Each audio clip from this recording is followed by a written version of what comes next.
여러분 반갑습니다. 대원교회 온라인 제자 훈련 예수님의 사람 시즌 두 번째 시간입니다. 오늘 이제 8단원 믿음에 관한, 믿음으로 사는 사람에 관한 이야기 마지막 시간입니다. 다섯 번째 8단원 5과의 말씀이고요. 오늘 제목은 염려가 맡겨질 때까지 예수님을 바라보라입니다. 아마 이 염려, 우리가 그 일상생활에서 아주 흔하게 접할 수 있는 염려라는 단어와 그 믿음이라는 그 단어의 그 상관관계들을 오늘 말씀을 통해서 여러분과 함께 아마 나눠볼 수 있을 것 같아요. 베드로전서 5장 7절 말씀입니다. 너희 염려를 다 주께 맡기라. 이는 그가 너희를 돌보심이라. 아멘. 이 염려라는 단어와 믿음이라는 단어가 여러분 어떤 그 관계, 어떤 그 연관성을 가지고 있을까요? 그 믿음에 관해서 우리가 이제 계속 이야기를 나누고 있는데, 염려라는 단어는 그 믿음이라는 단어가 어떻게 이렇게 그 연계되어질지, 사실은 이 책을 읽기 전까지는 저는 이렇게 쉽게 그 연상이 되지 않았어요. 무슨 말씀인가 하면, 염려라는 단어는 그렇게 부정적인 느낌을 우리에게 주지는 않는 것 같아요. 걱정하고 염려하는 것, 물론 이제 하나님의 말씀은 그것들을 다 내려놓으라고 말씀하시지만, 우리가 염려하는 일이 죄다, 염려하는 일이 잘못된 일이다, 하나님 원치 않는 일이다, 이렇게까지는 생각하지는 않거든요. 하나님께서 염려하지 말라고 하셨지만 뭐 그건 어떻게 보면 선택의 이야기인 것처럼 그렇게 여겨질 때가 있습니다. 그래서 우리는 꽤 신앙생활을 하면서도 여전히 염려하고 걱정하는 삶의 모습을 살아가고 있어요. 그런데 오늘 이 텍스트는 그 염려가 죄이고 문제라고 이야기하고 있습니다. 왜 문제냐? 염려를 하게 돼서 그 염려하고 걱정하면서 걱정함을 통해서 우리가 가지고 있는 문제가 해결되어진다면 참 좋을 텐데, 염려라는 것이요, 이게 그 문제를 해결하는데 아무런 도움이 되지 않는다는 거예요. 실질적으로 예수님께서 여러분 잘 알고 계시는 그 마태복음 6장 27절의 말씀을 보면 그 말씀 하셨잖아요. 너희 중에 누가 염려함으로 그 키를 한 자라도 더할 수 있겠느냐. 이렇게 예수님께서 말씀하셨죠. 염려해서 무언가 달라지고 나아질 것이 있으면 뭐 괜찮고 충분히 염려할 만한데, 염려를 통해서 나아질 것들이 아무것도 없다고 지금 말씀하고 계시는 거예요. 염려는 문제 해결에 도움이 되지 않습니다.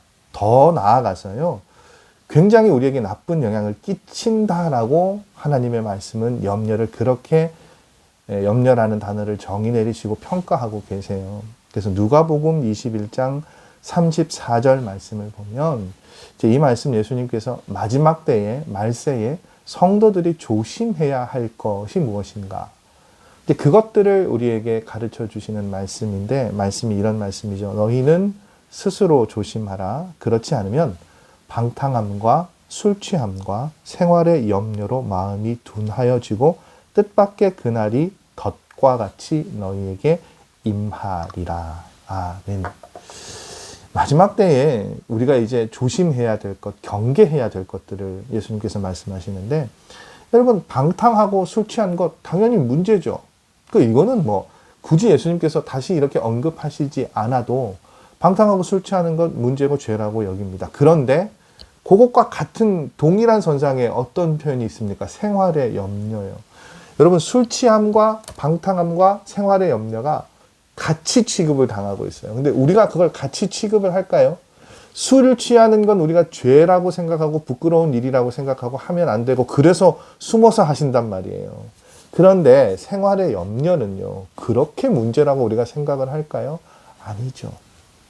근데 오늘 예수님의 말씀은 술 취함과 방탕함과 염려를 동일한 문제로 보고 계신단 말이에요.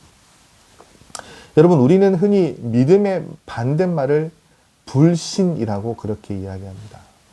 그런데 여러분, 믿음의 반대말은요, 두려움과 염려라고 그렇게 이 텍스트는 이야기해요.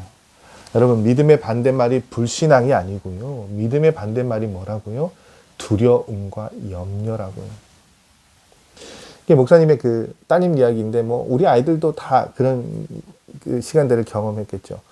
이제 내일 너 주사 맞아야 돼, 아마 이렇게 얘기를 하셨던 것 같아요. 뭐 이번 주 다음 주에 주사 맞아야 돼. 그럼 이제 아이가 어떻게 반응합니까? 저희 막내도 뭐 그런 반응을 보이는데 안 간다고 막 하다가 아직은 시간이 남았으니까 괜찮아요. 근데 당일날 아침이 되면 어떻게 해요? 우울하죠. 아침도 안 먹고 만사가 다 귀찮고 다 싫은 거예요. 유치원 다녀와서 이제 엄마랑 병원 가자 그러면 하루 종일 아이가 막 유치원 갈 때부터 짜증이 나요. 왜 그러냐 봤더니 처음에는 목사님 잘 모르시다가 어느 날 이런 날이 있었어요. 병원을 갔는데 의사 선생님이 이 자기 딸을 보고 목사님 딸을 보고 주사는 안 맞아도 되겠네.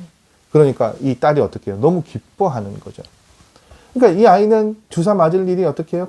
계속 머리에 이제 있으니까 밥맛도 없고 며칠 동안 신도 나지 않고 그게 다 뭡니까? 염려였던 거예요.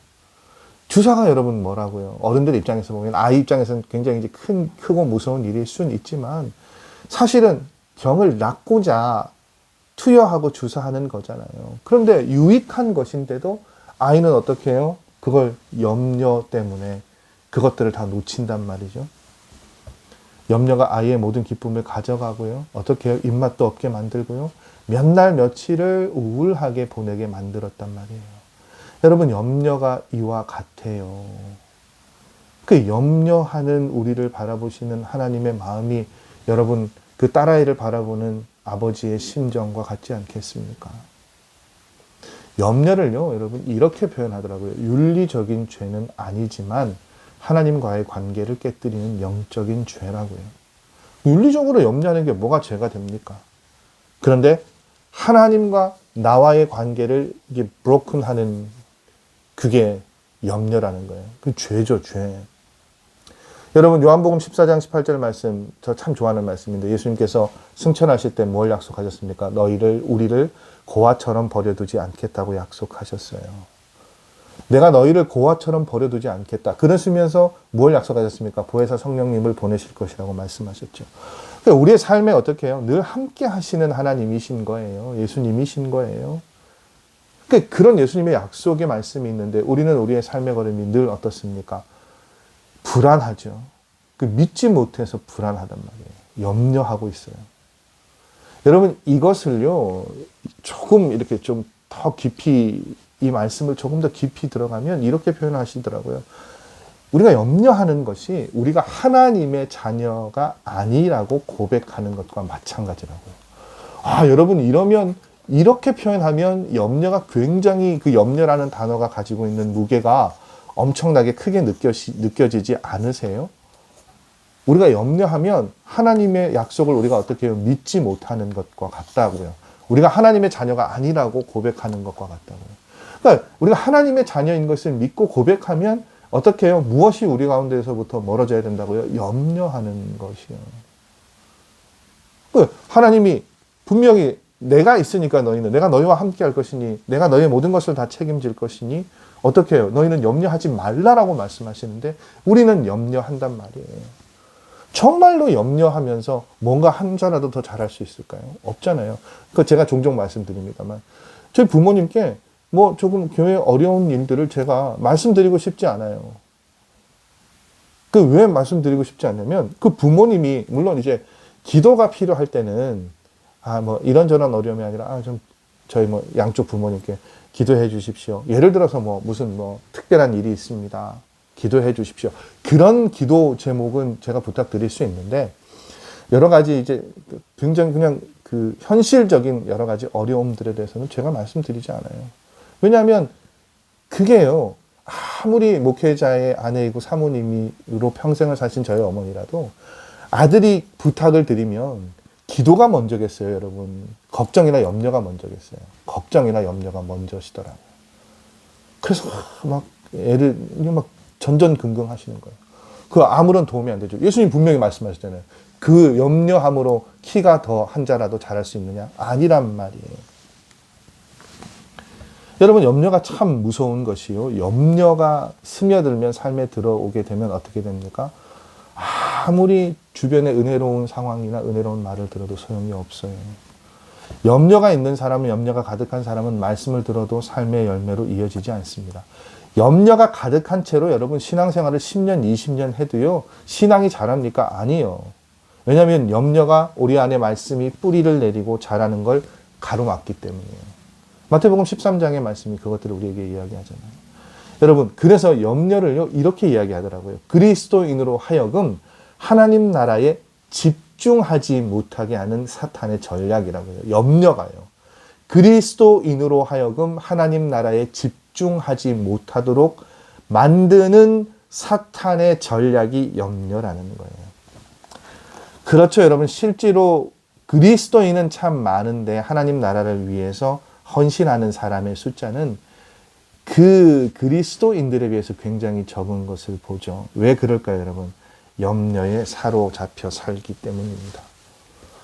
우리가 가지고 있는 능력, 우리가 가지고 있는 에너지는 한정되어져 있어요. 근데 여러분, 그걸 뭔가 염려하는 데 쓰게 되면 그 삶은요, 하나님 나라를 위해서 쓸 에너지가 있습니까, 여러분? 없어요. 왜냐하면 여기 지금 에너지를 다 쏟고 있는데 어떻게 하나님 나라를 위해서 헌신할 수 있겠습니까? 안 되죠. 지금은 뭐 그래도 아무런 뭐 그게 없어요. 뭐 단적으로 교회가 무슨 사역을 해도요, 전혀 움직이시지 않는 분들이 계세요. 그게 이제 뭐 그런 거잖아요. 삶이 바쁘시다는데 어떻게 합니까? 특별 새벽 기도회를 해도 나는 바쁘니까 못 나오겠다. 여러분, 적어도 다른 기도, 뭐 사실은 항존직 재직들은 평상시에도 기도회를 나오시는 게 정상이잖아요. 근데 워낙 요즘 시대가 그게 어려운 시대니까 그럼 특별 새벽 기도회라도 나오셔야 되는데 그래도 안 보이시는 분들이 많단 말이에요. 그럼 여러 가지 이유들이 있으시겠죠. 그 이유 가운데 하나가 뭡니까? 목사님 뭐 피곤해서 뭘 해야 돼서 자신의 삶에 지금 에너지를 쓰기 때문에 하나님 나라를 위해서, 헌신을 위해서 못 쓴단 말이죠. 지금은 여러분 뭐 별표 안 나요. 그냥 지나가면 그걸로 끝이죠. 그런데 하나님 나라에 가서는요, 어떻게 해요? 내가 하나님 나라를 위해서 한 것이 아무것도 없구나. 그렇게 고백하게 될, 부끄럽게 될 일들이 있다고요. 근데 그렇게 만드는 가장 그 중요한 요인 가운데 하나가 뭐라고요? 염려라는 거예요. 분명히 여러분, 이게 우리 삶으로부터 좀 격리되어지고 분리되어지고 떨어져 나가야 되는 것이 염려인 것은 동감을 하시죠. 근데 그럼 어떻게 하면 여러분 이 염려로부터 벗어날 수 있고 염려를 해결할 수 있을까요? 우리 모두 다 애를 씁니다. 그런데 노력한다고 해서 이게 염려가 벗어나느냐? 아니에요. 여러분, 뭐 노력해서 염려가 사라질 것 같으면 그거 다 할 수 있는 거예요. 근데 여러분, 염려는요, 우리가 타락한 우리의 그 마음들 가운데, 우리 인간의 그 본성에서부터 자연스럽게 생겨난 것이기 때문에 노력으로 극복할 수 없어요. 그래서 여러분, 저는 정말 이게 동감되어지는 게, 그 목사님 예시를 보면 교회 이제 여전도 회원들하고 제자 훈련을 하시는데, 목사님 이제 그런 제안을 하셨는가 봐요. 앞으로 한 주간 동안은 염려하지 말고 살아봅시다. 그걸 이제 숙제로 내주신 거예요. 그리고 이제 일주일이 지나고 제자 훈련 시간에 뭐 어떻게 그것들을 해보시니까 어떠셨어요? 아마 목사님이 물어보셨겠죠. 그 이제 삶의 순간들을 나누셨겠죠. 그랬더니 어떤 집사님이 이렇게 얘기를 하셨대요. 목사님, 저 지난 한 주간 동안 정말 죽는 줄 알았어요. 목사님, 저는 남편 때문에 늘 염려가 많았어요. 왜냐하면 남편이 손대는 일마다 계속 실패를 했기 때문이에요. 그런데 그 지난주 숙제하는 한 주간에 남편이 또 뭔가 새로운 일을 해보겠다고 나섰다는 거예요. 그러니까 이제 그때 이 집사님이 이제 딜레마에 빠지신 거죠. 목사님은 분명히 염려하지 말고 살라고 그걸 숙제로 내주셨단 말이에요. 근데 남편이 계속 일을 말아먹는 남편이 하필이면 그 한 주간 뭔가 새로운 일을 하려고 준비를 했어요. 그러니까 염려는 하지 말아야 되는데 염려는 생겨나고, 그래서 너무 이러지도 저러지도 못하고 한 주간 힘들게 보냈다는 거예요. 그러면서 이 집사님이요, 이렇게 얘기를 하시더래요. 목사님, 정말 제가 이러지도 저러지도 못하면서 한 주간을 보냈는데 죽을 것 같았어요.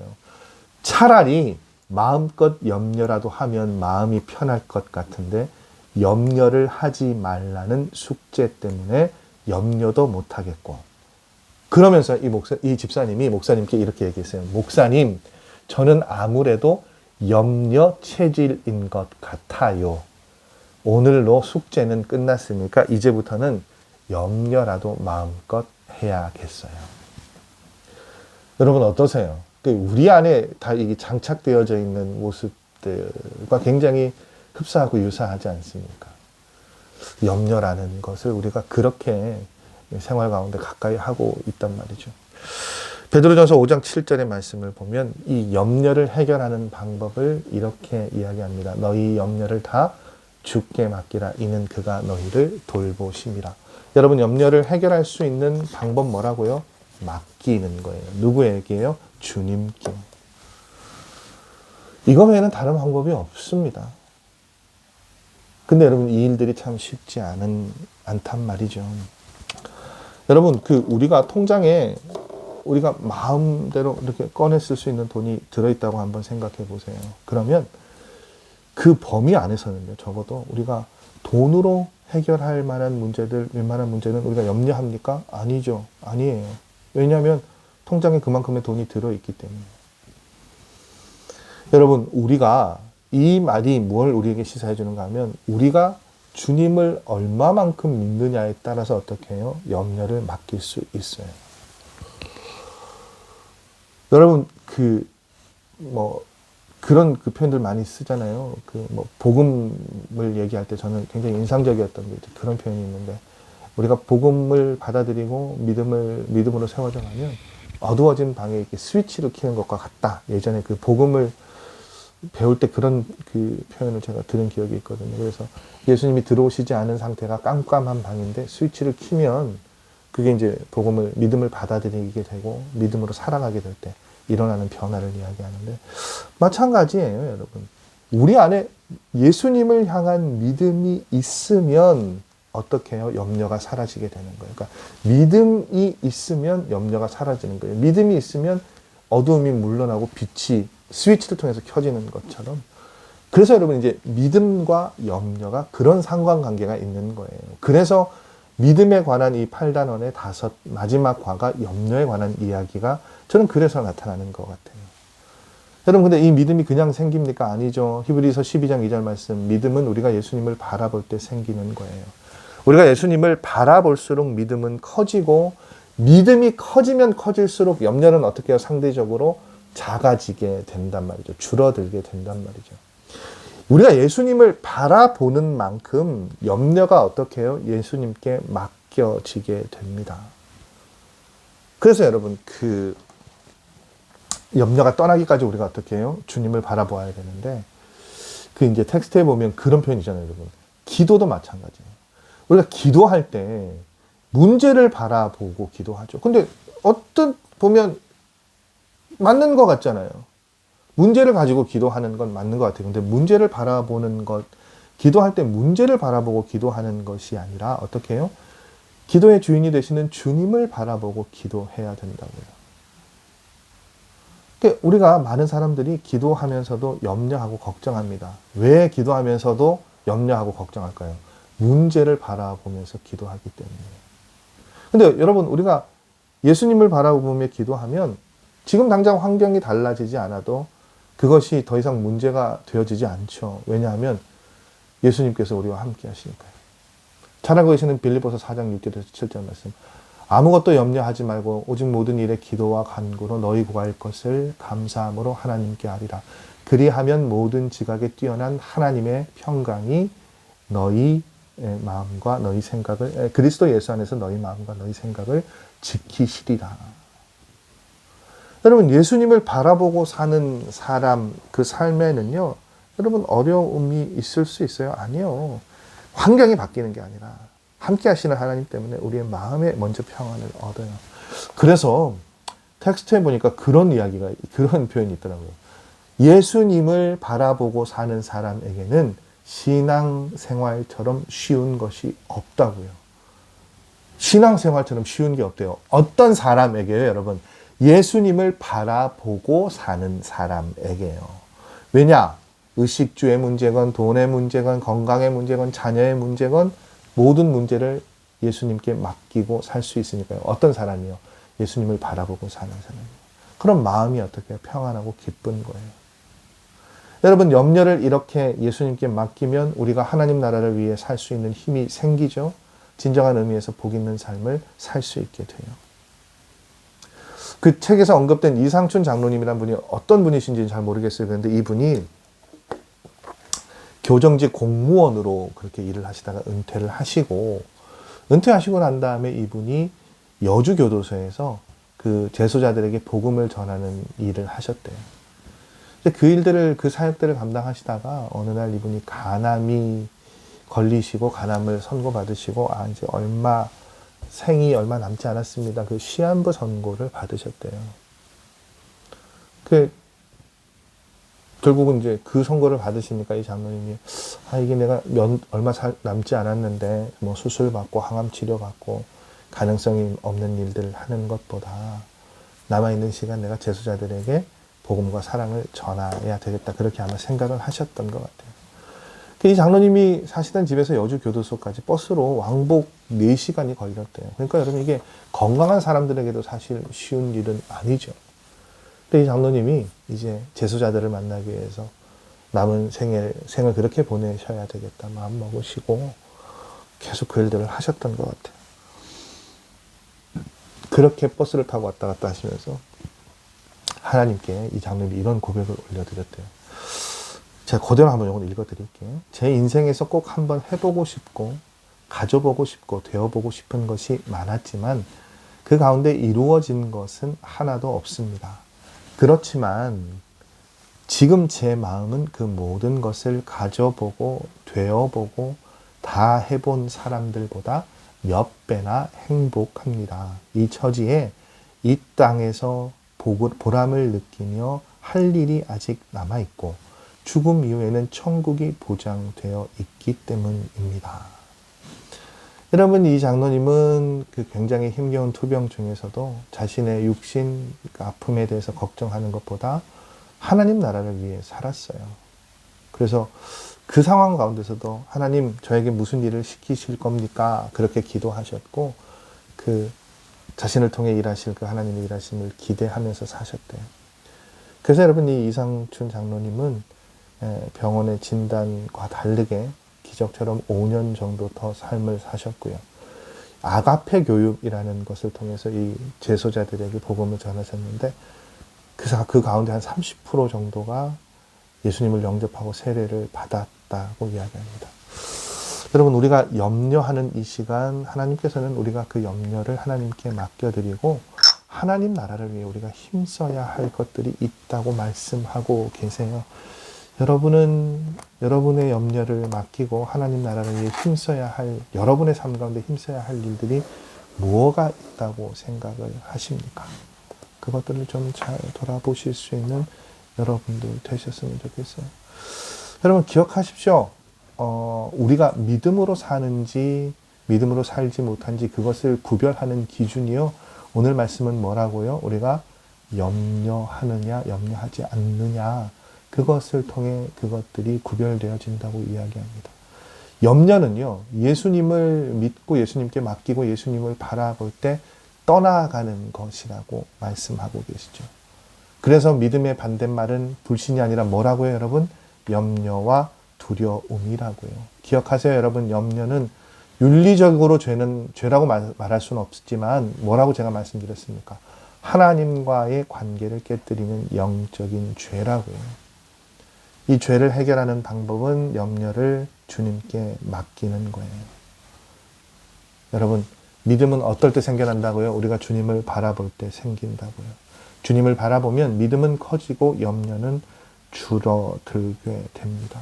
그리고 염려를 주님께 맡길 때 어떻게 해요? 하나님 나라를 위해서 살 수 있는 힘이 생긴다고요. 그 염려를 덜어낼 수 있는 저와 여러분들 됐으면 좋겠어요. 저는 이 과정을 준비하면서 그 하나님의 말씀이 그런 걸 계속 얘기하시는 것 같아요. 염려할 시간에 어떻게 해요? 하나님의 나라를 위해 헌신하고 애써라. 여러분, 그 염려는 어떻게 해요? 하나님을 바라보고 주님을 바라보고 맡겨드릴 때, 염려를 맡겨드릴 때 우리의 삶으로부터 벗어날 수 있습니다. 저와 여러분 모두가 그렇게 염려는 내려놓고 하나님 나라를 위해 조금 더 한 걸음씩 나가실 수 있는 그런 삶이었으면 좋겠어요. 8단원 이제 마쳤습니다, 여러분. 다음 주부터는 또 9단원을 여러분과 말씀을 함께 나누려고 하는데, 9단원의 주제는요, 우리가 여러분 이 지금 시즌2를 시작하면서 계속 기도로 사는 사람, 믿음으로 사는 사람, 무엇으로 사는 사람 계속 쭉 살펴보았는데, 9단원은 소망으로 사는 사람이라는 주제를 가지고 저희들이 살펴보려고 합니다. 참 중요한, 또 신앙생활, 오늘을 살아가는 우리가 신앙생활하면서 참 많이 잃어버리고 살아가는 것이 저는 이 소망이라는 또 단어이지 않을까 싶어요. 우리가 잃어버리고 놓치고 살아가는 그 소망이라는 단어를 다음 주부터 또 우리가 한 달, 또 5주의 기간 동안 말씀을 통해서 함께 나누어 볼 수 있는 시간들을 가지셨으면 좋겠습니다. 기도로 사는 사람, 믿음으로 사는 사람, 저와 여러분 되었으면 좋겠어요. 여러분, 한 단원이 맞춰질 때마다 다시 한번 그 단원의 말씀들을 쭉 시간 있을 때 돌아보시고, 우리 안에 놓치고 있는 부분들, 또 정말 말씀대로 살아가지 못하고 있는 부분들 다시 한번 되새기실 수 있는, 돌이키실 수 있는 시간들 되셨으면 좋겠습니다. 갑자기 날씨가 좀 굉장히 추워졌어요. 여러분들 건강 유의하시고 계속해서 말씀으로, 기도로, 전도로, 예배로, 찬양으로, 봉사로, 교제로 우리가 할 수 있는 모든 것들을 통해서 하나님 일들을 더 가까이 잘 감당하실 수 있는 여러분과 제가 됐으면 좋겠습니다. 남은 한 주간도 여러분 승리하는 삶 사시고, 저는 다음 주 이 시간에 또 9단원의 말씀을 가지고 여러분 찾아뵙도록 하겠습니다. 오늘 하루도 여러분 행복하시길 바랍니다. 주님 안에서 평안하실 수 있는 시간들 되셨으면 좋겠어요. 다음 주에 뵙겠습니다, 여러분. 안녕히 들어가십시오.